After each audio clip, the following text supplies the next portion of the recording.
All right, welcome back to another OC Tanner factory floor video. We're so glad that you've joined us here today, here at OC Tanner, where we help people thrive at work. If you can't tell, we're going to talk a little bit about the Shingo model coming from the Shingo Institute. The Shingo Institute teaches leaders to better understand their role in building a culture of operational and organizational excellence to increase value to their customers. Now, the three insights that the Shingo Institute teaches of organizational excellence are: number one, ideal results require ideal behaviors.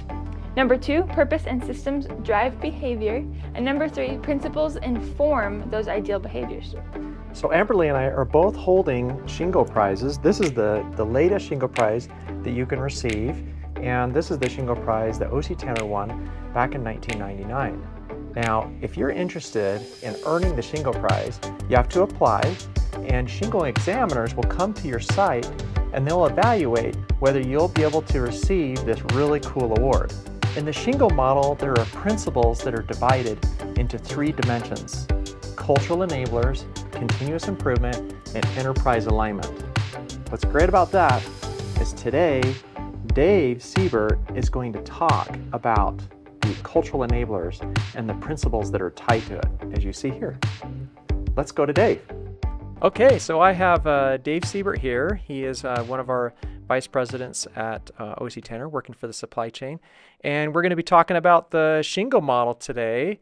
And we're going to dive into the cultural enabler section and talk in detail about some insights that we can learn that help us understand those two principles.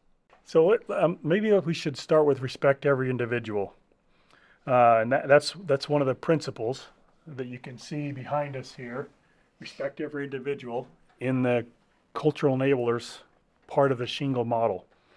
And I think, as I think about how I feel about employees, or how we should feel about employees with regard to respecting every individual, I think of my grandkids and their lives and what's in front of them, and the potential that they have, and abilities that I see in them and I want to develop in them, and what I hope for them. Do you think the same thing about your employees? And I feel like to truly respect every individual and care about them, you do. And as here at OC Tanner, as we've tried to implement that principle and think of our employees as family, and how can we help them and help them be happy? The company benefits, everybody benefits.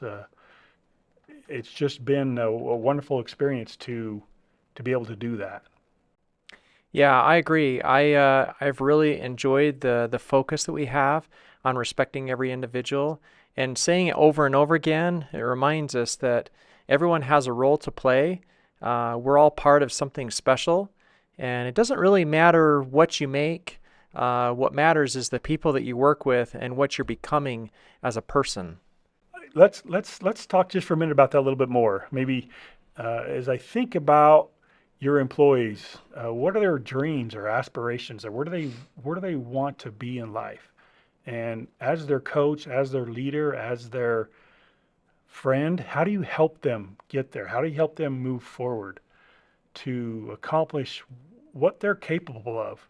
All of us are diamond in the rough in some respect, and how do we help that individual move forward? And as a leader, you should have that in your mind. You should be appreciative of their strengths and help them develop that so they can truly be happy.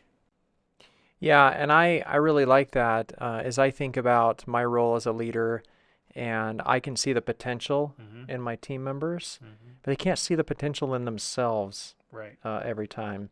But when I see that there's an opportunity and we discuss it and we say, hey, did you know that if you were able to do this and you're really good at this, or they say, I didn't know I was good at that. Am I really good at that? And I say, actually, you're one of the best at that. Yeah. And they say, what? I didn't know that you consider me to be the best at that. I thought that was a weakness. I say, no, that's actually one of your strengths, and you set an example for others to follow. Yeah. Just imagine that conversation and how they feel after that conversation. and what that does to their behavior and to their life, thinking, oh, I got this. My leader, my friend told me I could do this. It gives them juice, it gives them energy and the will to just step out there and try. Yeah, and I really enjoy those conversations. It gives me the opportunity to see over time their growth, and you get to watch them go from where they were when they first came into your life, and maybe they're with you for a couple of years, maybe they go on to something else, but you get to see the change for them professionally. You get to see them grow, and you get to see them learn new things, and you get to be part of that journey. And as a leader, that's a pretty cool experience. And it might be worthwhile to talk about some of the ideal behaviors. In the Shingo model, it lists some ideal behaviors, and we have found those to help us immensely. There's a couple of them that I want to point out and maybe talk about a little bit. One of them is create a development plan with appropriate goals. Foster inquisitiveness, intrinsic motivation, and mentoring. Man, there's a lot in that statement. From our side, one of the behaviors that we strive for, everybody, everywhere works every day to make improvements, to improve what they're doing, to really own what they do and make it better. It's so powerful. And with that, we try and provide all the information to them. That has been so powerful, to provide them information and let them make decisions based on that information. And 90% of the time, it is the same decision. Because I believe that if you had the same information I had, you would make the same decision I made. And so just try and share that information as a leader to help them make the best decision possible. Yeah, I really like that thought as you think about the individual who's on the front line of the action, the front line of the decisions and the production that's happening, or on the front line of what's actually happening. Those are the people that usually know the things that need to change in order to improve that system, that model, that tool, the method. Yeah, and one thing that I think as a leader we need to keep in mind, they are going to do it different than you would. Yeah. They're going to approach it differently. They may come up with a different solution. It's important as a leader that is okay and you're okay with that.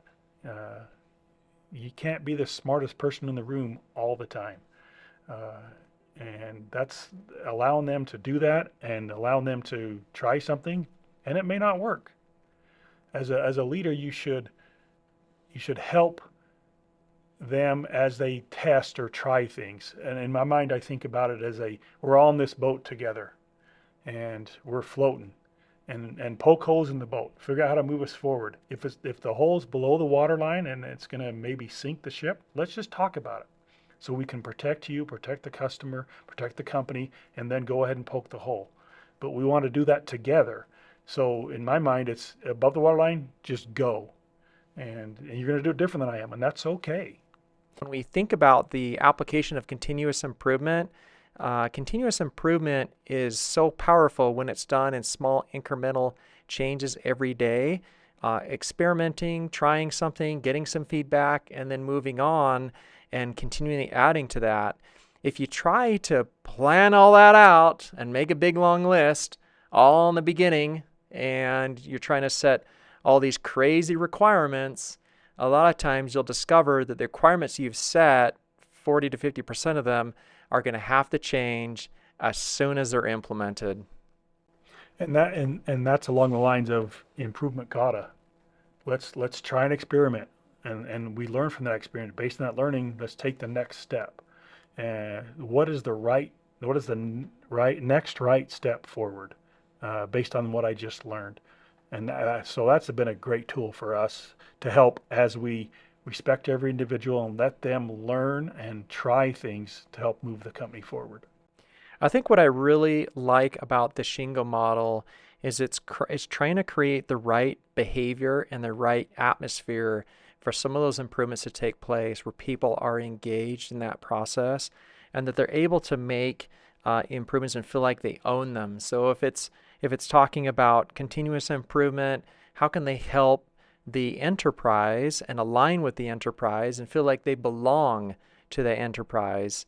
That's a really big deal. And a lot of times this is the reason why people are not so excited about the place that they work, Yep. or excited about the decisions that have been made for them or to them.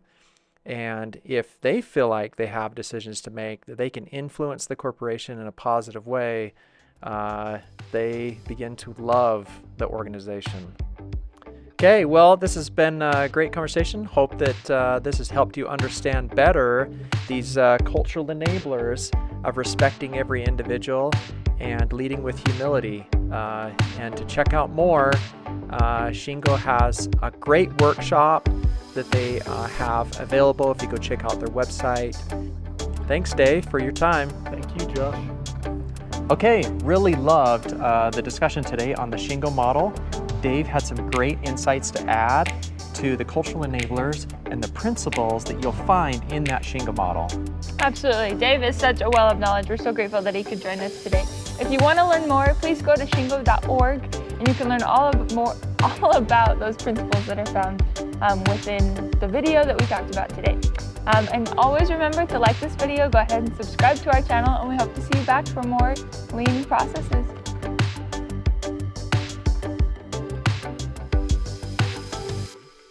Yeah. Take it away, Dave. Okay. Is that it? Is that all you got? That's all I got.